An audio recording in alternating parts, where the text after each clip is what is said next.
How funny were you in Paris when we went to see Gary Beck? Literally like the hottest French girls I've ever seen in my life. Like swarming around Gio trying to give him chat, and all he could talk about was how tidy Gary Beck was. He was like, Gary Beck, I'm here for him. Yeah, totally going for it. We're all like, Gio man, there's like loads, they were like snogging in front of him and everything. And he was just like, techno. They were snogging.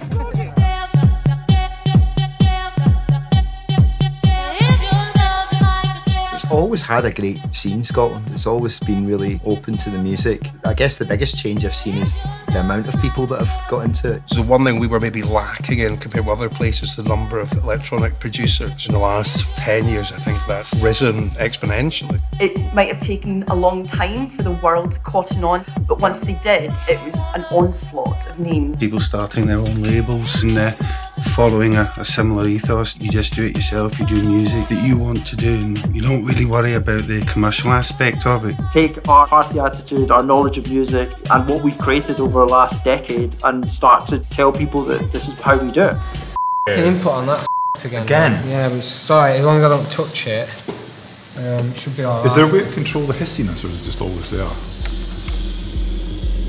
Because it's like, it'd be nice to sort of have it for a bit and then clear up a wee bit.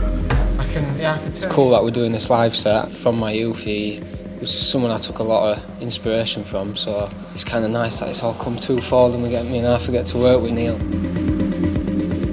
Glasgow's always paid attention and respected the past. So if you're like 17, 18 kind of coming up, you have a lot of respect for like what's already out there. Ari, for instance, he's been around since the Ark. And he's still going. He's older than grass, man. The slam guys aren't too far behind him. The strong, they'll probably still be doing it when we're pushing up daisies, I think. Looking up to these guys, it's quite daunting when you first meet them, but when you get to know them, they're just so approachable and they'll take time to listen. It's cool to be a young guy or a wee guy learning stuff. It's not to be sneered at. People are quite happy to share what they have and learn as much from young people. I remember once asking my mum, please get me this Paul Oakenfold CD. My dad heard me playing it, came in, snapped it off his leg. He was like, none of that shit in this house. Clouds are more like kind of almost like taking elements of 90s kind of sound. Yeah, it's awesome. Only way I could kind of compare like the style to is like, you know Harvey Mackay? Yeah. That kind of like the big swampy kick. Yeah, that's good, man. That's what it's all about, though. It was always the idea that when we got to a point where we felt kind of confident enough about our own knowledge, that we'd want to kind of pass that on in some form.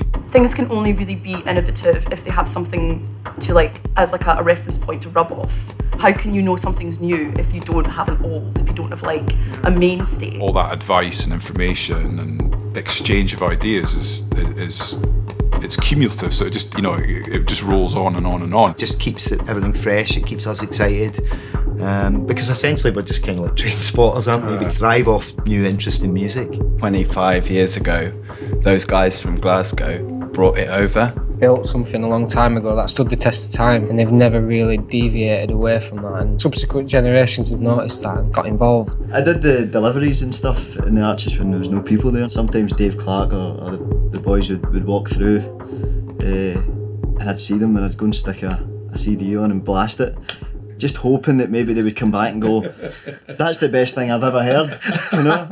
But it never really happened. But this track isn't for the faint-hearted. This is a track that ourselves and Gary bounce back and forward. It's a collaboration, but it's like named after that peak moment of pressure when the snares, the vocals, the ridiculous break in it. It just sends everybody absolutely nuts. So it's a lot of fun to play this one. I was in a club last night, I didn't know one record that was played. It was kind of like old stuff, new stuff, but that's what I think is really good here. It's not even competitive, it's just like you've got to have your own thing. There's been a bit of solidarity between those small groups of artists and musicians, all getting behind each other and swapping into each other's projects. The level of quality, the diversity and the originality, I think there's a lot of artists from Scotland seem to have developed a unique voice. Tricksters are one of the tracks we've been playing out for a while. Did we play this on the Essential Mix? Am I tripping? Maybe. 727 drums. This is probably one of his shorter tracks he's done for us. It is, man. I think the first time I ever played this is in the Sub Club.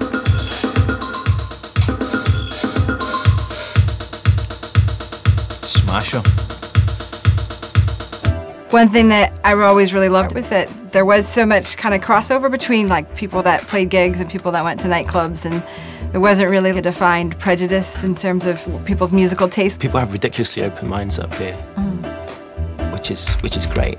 My mentality is to be as open-minded as possible when it comes to actual music selection, and to really kind of go, why can't I put this really weird African drum track into like a Detroit techno record? Young people are amazing at doing that because they make the effort and they go out there and they find stuff. You know what I mean? That I should have found. Will Fife, I Belong to Glasgow. This is my grand's favourite record, and she used to sing this at any opportunity.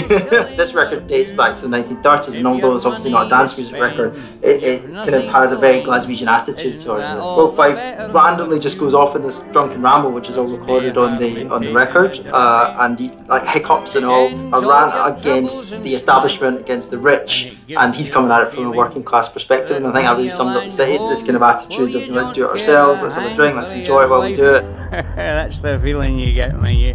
And I always... There's a wealth of really talented people that don't always just head south, you know, to seek the big lights. Scotland's got a very strong homegrown spirit, and that's naturally going to be reflected in fashion, art, music. Something blows up in London or something, people they'll be interested, but it's not really going to influence them. People just like try out a lot more things because they're not precious about it, and you get some really exciting results, and people actually, you know, have fun. It's not cool to be kind of up yourself or whatever, you know, nobody likes to show off. After travelling and doing some big, huge festivals, you do come back, you're a bit like, oh, you know, that's all right, guys, and then they'll just say, they'll just say one comment, and then that's you. You're just right back down. There's a modesty, isn't there? Because of an enforced modesty. Yeah.